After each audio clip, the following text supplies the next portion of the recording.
Disons que nous sommes sur Facebook depuis mai 2016 et nous avons trouvé des gens qui étaient déjà présents sur Facebook dans l'univers médiatique et nous nous sommes dit on ne va pas se contenter juste de reprendre les contenus qui sont diffusés à l'antenne. Nous allons y ajouter quelques contenus de qualité pour développer une plus grande attractivité. Mais disons que la marque CIATV est forte.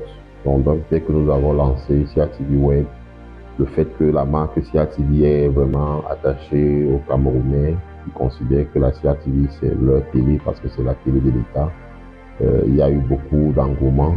Mais nous avons aussi mené quelques actions. Nous sommes associés à un certain nombre d'événements, des événements culturels, des événements sportifs et puis des événements politiques. Parce que ce qu'il faut dire quand même, c'est que CIATV Web a beaucoup recruté pendant les événements politiques. Si vous prenez les élections présidentielles de 2018, avec les lives, voilà, les lives plus contentieux, mais également le déploiement même de CIATV Web pendant la campagne. Nous avons sur CIATV Web diffusé en direct des meetings des candidats, le candidat du parti au pouvoir à Maroua, mais aussi des candidats de l'opposition, puisqu'ils étaient tous en course.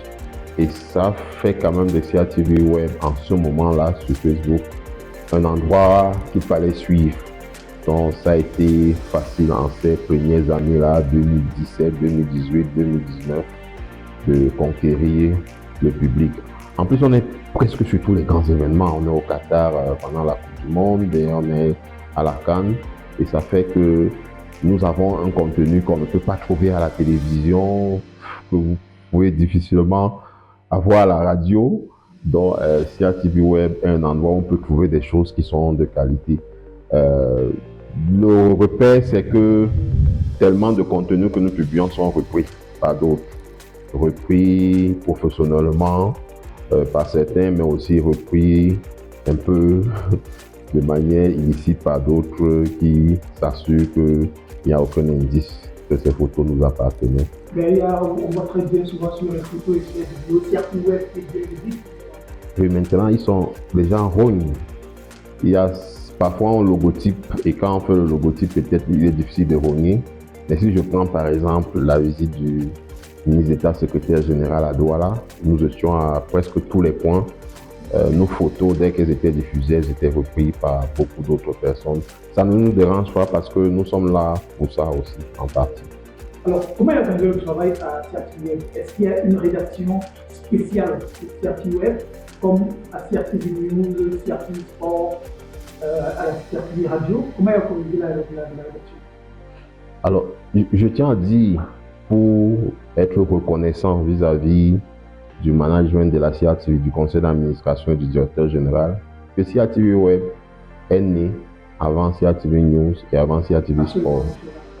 Je tiens aussi à dire qu'en ce moment, CIATV Sport c'est une chaîne, CIATV News c'est une chaîne, mais CIATV Web est porté par toute une direction qu'on appelle la division de nouveaux médias. Il y a un directeur plein et puis il y a donc deux départements, une rédaction web qui fait l'actualité sur le web.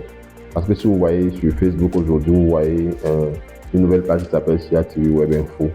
C'est la rédaction web qui veut se distinguer par un contenu essentiellement informatif, alors que CIATV Web va rester la page qui accompagne nos différents écrans télé, nos écrans radio, qui accompagne par la promotion des émissions, qui accompagne par le prolongement des émissions, qui accompagne aussi par d'autres contenus interactifs intéressants pour animer un peu la page, alors que la page CIATV Web Info est une page qui ressemble à l'information sur la CIATV. Uniquement sur la CIATV ou alors l'information de manière générale au Cameroun? Non, l'information sur le Cameroun et sur les Camerounais, mais traitée selon la ligne éditoriale de la CIATV, c'est ce que je veux dire. Qu'est-ce qui a poussé la création de cette nouvelle page? Alors la rédaction voulait se distinguer. La rédaction estimait que la page unique est un peu remplie de toutes sortes de choses. C'est une page où on peut vous poser une question juste pour amuser la galerie. On peut poster un contenu qui a un rapport avec un concert, par exemple, d'un artiste très bien connu à Douala. Et ils estimaient qu'ils ne se sentaient pas à leur place dans cette page qu'ils trouvaient un peu fourre-tout. Mais on leur disait, on peut pas aller sur Facebook, être comme si on était au journal en permanence. Sur Facebook, il faut être un peu plus, un peu de discussion, un peu de contenu attractif. Si on reste sur l'info simplement. Et ils ont sollicité d'avoir une page de CRTV Web Info. Nous avons constaté que ailleurs, quand on prend la BBC, quand on prend CNN, quand on prend TF1, l'expérience aussi là-bas, c'est que, ok, il y a une démocratisation de pages. Il y a la page centrale, mais après il y a les pages. Aujourd'hui même, quand je vois les Français, les deux grandes chaînes de télévision en France, le 20 a une page unique, qui n'est pas la page générale de France 2 ou de TF1. Donc à partir de cette expérience, on s'est dit, ok, c'est vrai qu'il y a un public particulier qui ne se retrouve pas dans le Facebook divertissement à outrance. Ce public a peut-être besoin d'une page où on lui donne tellement de l'info. Et surtout que Twitter, qui avant était notre moteur d'info, depuis que Twitter a changé de propriétaire et a pris une nouvelle direction, Twitter est en train de perdre un peu cette dimension-là. Donc, il fallait même sur Facebook se distinguer en faisant quelque chose d'informatif purement à côté. Même si sur la page CRTV Web, vous trouverez toujours de l'information, mais ce sera une information à côté de contenu différent. On va vous demander des pronostics, on va vous demander de choisir la chanson que vous aimez, on va vous demander votre avis sur telle chose qui s'est passée hier, alors que dans l'info, il n'y aura pas de choses comme ça. Alors, revenons sur la structure de Twitter que j'ai un peu là. Bon, j'ai dit qu'il y a donc deux grandes structures. Il y a la rédaction. La rédaction, ils sont à peu près 15 personnes, dont un rédacteur en chef, un chef de desk anglophone, un chef de desk francophone, et puis beaucoup de journalistes web qui sont tous multifonctions. Ils font de la vidéo, ils font de l'infographie, ils écrivent des textes, ils publient pour le site web, ils publient pour Facebook et pour Twitter. Maintenant, à côté, donc, il y a ce qu'on appelle le département de la com digitale, que c'est essentiellement des CM, vraiment des gens qui ont un profil communicateur au départ et qui s'intéressent beaucoup à Internet, qui assurent donc la promo de tout ce qu'il y a comme émission à la CRTV, nos 3 chaînes de télé, le poste national, un peu les stations régionales, qui assurent la visibilité des événements que la CRTV organise, les descentes du DG, les activités même ici, comme quand il y a des journaux portes ouvertes comme ça, c'est cette structure-là qui anime ça. Et puis ils font aussi du prolongement des émissions. Parce que sur le site web, dans le portail, vous pouvez trouver des replays des émissions. Mais nous faisons sur les réseaux sociaux ce qu'on appelle du prolongement. Aller capter dans une émission un extrait fort ou un passage qui a été très important et qu'on peut partager sur les réseaux sociaux. C'est l'équipe de la communication digitale qui fait ça. Ils sont aussi à peu près une quinzaine de personnes qui sont des profils communication. Il y a un chef de département et puis il y a 2 chefs de service. Un qui est vraiment le social media manager et puis l'autre qui est le web content, donc des gens qui fabriquent des contenus qui sont spécifiques au web, qui marchent sur le web, des contenus sur le sport, sur la beauté. En fait, de plus en plus, ils nous proposent de nouvelles choses. Il y a un contenu sur l'agriculture aujourd'hui qu'ils ont lancé, qui marche aussi parce qu'il y a des gens qui s'intéressent de plus en plus à l'agriculture. Il y en aura encore chaque fois que cela sera possible. Après, on est soutenu par une petite équipe technique qui s'appelle un service technique, qui est composé essentiellement de techniciens web qui aident un peu toute cette équipe-là à assurer le fonctionnement de tout ce matériel que nous avons. Alors, l'un des contenus très suivi par les gens, c'est le journal. On voyait pendant une très longue période le journal de 20h30 par exemple, et je ne sais pas, de la CRTV sur CRTV Web. Mais ce n'est plus automatique. Pourquoi on ne voit plus de manière automatique tous les jours le 20h30? C'est parce qu'on a eu une difficulté. La difficulté, c'est que nos journaux, nous les produisons avec des contenus qui n'ont pas de problème lorsque nous sommes sur le linéaire, mais des contenus qui peuvent créer des problèmes lorsque nous sommes sur le digital parce qu'on vous dit que vous n'avez pas de droits sur certaines musiques, sur certaines images. Et ayant eu beaucoup ce type de problèmes qui parfois ont même entraîné la suspension de la page, nous avons La décidé... suspension de la page CRTV Web. Tout à fait, c'est arrivé quelquefois. Donc nous nous sommes dit qu'il faut d'abord sortir de cette logique-là parce que nous avons aussi observé ce qui se passe ailleurs. Ce que les gens font ailleurs aujourd'hui, c'est qu'ils découpent le journal, c'est-à-dire qu'ils prennent le journal, ils prennent les différents papiers qui passent au journal et ils les diffusent isolé, chaque papier isolé, mais ils ne diffusent plus un journal en tout comme ça. Oui, ça vous donne la possibilité sur chaque papier de chercher des éléments qui peuvent créer des problèmes de droit d'auteur et de les remplacer. Bon, nous sommes en ce moment dans la logique d'aller vers ça, mais ça nous demande un travail de collaboration avec la rédaction qui va nous amener à travailler un peu sur les papiers alors qu'ils ne sont même pas encore passés au journal télé et les mettre en ligne immédiatement après le journal. C'est ce travail qui ne nous concerne pas tout seul que nous sommes en train de peaufiner. C'est vrai que les internautes se plaignent de cette réalité, mais il fallait préserver la capacité de notre page à rester disponible longtemps. C'est pour ça qu'après un certain nombre de sanctions de Meta, nous nous sommes dit il faut arrêter, réfléchir sur une nouvelle stratégie, la mettre en place, faire qu'elle commence à fonctionner bien. Et alors on peut lancer. Est-ce que les sanctions ne sont pas moins graves sur YouTube par exemple? Est-ce que vous n'avez pas Internet pour avoir YouTube? Alors, mais pour YouTube, tout le monde sait au Cameroun que nous avons perdu notre première chaîne, la chaîne que nous avons créée YouTube en même temps que la page Facebook en mai 2016, nous l'avons perdue parce que après un certain nombre d'avertissements sur les droits d'auteur, ils ont supprimé la chaîne. Et puis nous avons été obligés de créer une autre chaîne. Bon, ça c'est l'expérience des chaînes de télévision. Toutes les chaînes de télévision veulent être sur YouTube parce que YouTube est aujourd'hui un peu considéré comme le repère. Oui. Non seulement la bibliothèque, mais l'instrument de mesure de la compétitivité des produits. Donc, beaucoup de chaînes comme la CRTV ont souvent perdu leur chaîne sur YouTube. Je connais des chaînes qui en ont perdu 5 avant de s'ajuster. Mais nous nous sommes dit, après avoir perdu la première chaîne, nous ne faisons plus de live du journal sur la chaîne YouTube. Donc on a une nouvelle chaîne YouTube qui existe, on ne fait pas du direct. Sur Facebook, il nous arrive de faire des directs, des matchs, lorsque nous avons bien négocié avec les opérateurs. Mais on ne fait pas ça sur YouTube parce que c'est un peu compliqué parfois. Donc voilà, on a un environnement nouveau qui a des enjeux juridiques que tout le monde ne maîtrise pas et qui sont différents. Selon que c'est un individu lambda qui a une chaîne et que selon que c'est une entreprise qui a une marque qui est connue, c'est différent. Et je veux dire, les opérateurs du web se comportent différemment. Bon, peut-être pour l'expérience où la CRTV a été, je veux dire, un peu sanctionnée, ou alors par l'État, est-ce que ça a occasionné l'État à cette sanction pour que les autres le comprennent un peu?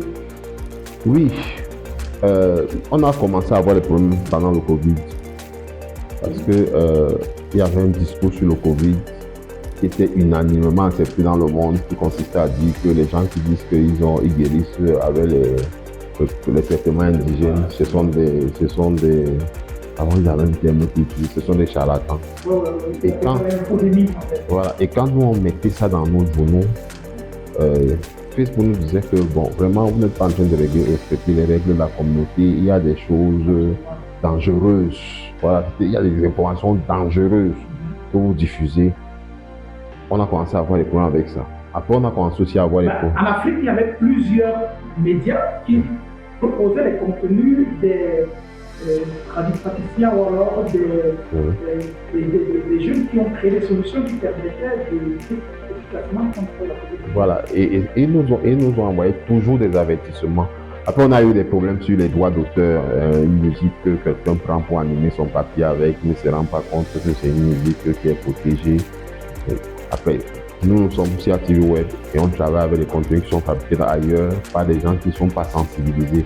Après, on a eu des problèmes sur les gens veulent suivre les joueurs camerounais qui évoluent dans d'autres pays. et qui marquent et tout ça, et qui prennent les images, mettent dans leur papier, dans une chaîne de télé, et nous, on diffusait le journal intégralement, ça avait des problèmes. Quelquefois même, on a eu des problèmes avec l'actualité internationale. Quelqu'un reprenait un contenu qui était publié par une autre chaîne internationale, et puis ça devenait un problème ici. On a eu enfin des comment on les appelle? One-man show. Les gens qui font le one-man show, qui protègent, qui ont signé des contrats avec des gens qui protègent leur contenu, qui viennent, qui jouent ici à la CATV. Et lorsque nous diffusons ces contenus sur les plateformes, les algorithmes réagissent négativement. Bon, il y a eu d'autres choses. Vous partez assister à un spectacle de danse traditionnelle et après, subitement, une image de la danse traditionnelle est interprétée comme une atteinte à la nudité, des choses comme ça. Dans notre culture, certaines femmes peuvent danser quand même. Voilà. On a eu beaucoup de choses diverses comme ça, mais on apprenait au fur et à mesure, mais c'était pour eux des fautes qui s'accumulaient. Alors parlons maintenant de perspective. J'imagine, comme dans plusieurs rédactions en Afrique, les problèmes de contenu, les problèmes de budget sont posés. En termes de défis, quels sont les défis qui se posent à l'équipe CATV Web ou à la division des nouveaux médias? Bon, le premier problème, c'est que nous sommes le web et nous venons dans une entreprise qui a une vieille et forte tradition de radio et de télévision. Donc, le gros des budgets va d'abord à la radio et à la télévision. Et après, s'il reste quelque chose, il y en a un peu pour le web. Donc, du coup, nos ambitions, notre niveau de déploiement dépend quand même un peu de la quantité de ressources que nous avons. Ensuite, nous venons dans un environnement où il y a chaque jour des évolutions technologiques, des évolutions d'outils, d'appareils et tout ça. Et quand vous êtes dans une structure qui est financée par l'argent de l'État, qui respecte certaines normes de déblocage, pour attendre le budget de l'année prochaine, et ainsi de suite, ça ne nous permet pas d'avoir la vitesse d'exécution que nous voulons. Donc, on est un peu sous ces contraintes-là. Je veux dire que si on a des adversaires ou bien des concurrents qui ont des conditions différentes de conditions différentes de déploiement, ils vont peut-être aller un peu plus vite que nous parce que nous, on peut avoir une vidéo aujourd'hui, mais on peut la mettre en œuvre l'année prochaine. Donc, il y a ces contraintes-là qui existent. Mais sinon, on peut quand même constater que l'État européen de la CATV et l'administration de la CATV, le conseil d'administration et la direction générale prennent de plus en plus conscience de la place que le digital occupe dans l'espace. C'est pour ça que déjà CATV Web a été créé, mais c'est aussi pour ça que on a vu qu'à la présidentielle de 2018, il y a eu vraiment des moyens qui nous ont permis d'acquérir par exemple du matériel de production. Pour la première fois en 2018, on a acheté du matériel, on a acheté des téléphones compétitifs, vraiment du matériel de production de qualité pour les équipes de CATV Web qui étaient déployées auprès des candidats. Et puis, depuis cette expérience-là, il y a chaque fois des gestes qui sont faits. Nous pensons, par exemple, que pour la présidentielle de 2025, les gens vont voir CATV Web. Il y aura des choses. CATV Web va être à l'avant-garde et en avant, je dis vraiment, au cœur de cette élection et de la couverture de cette élection.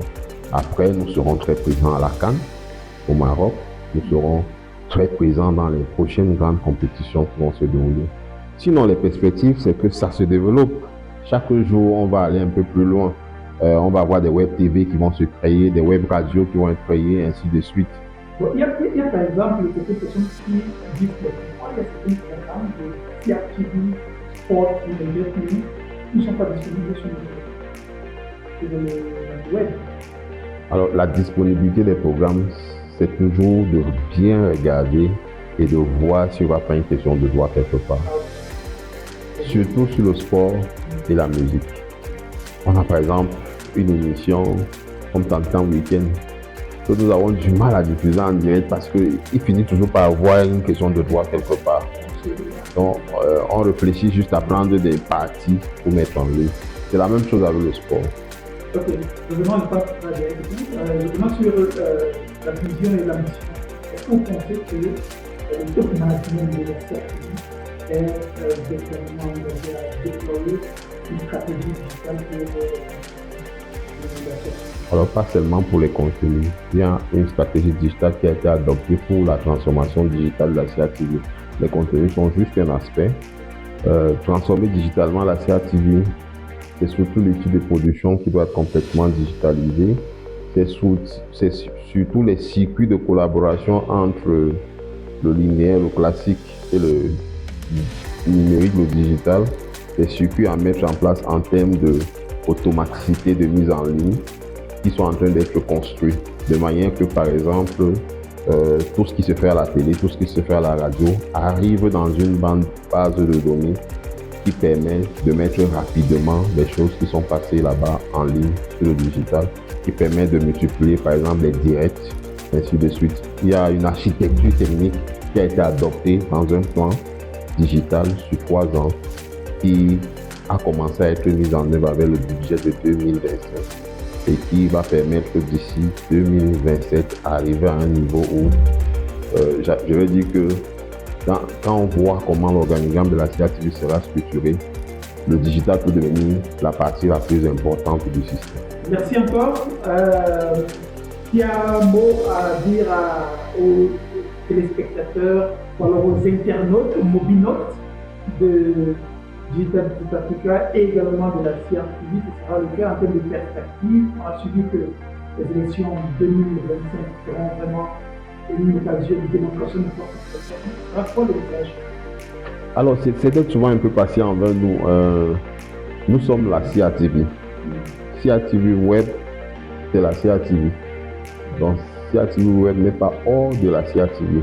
Les gens sur le digital attendent souvent de nous qu'on ne soit pas la CRTV.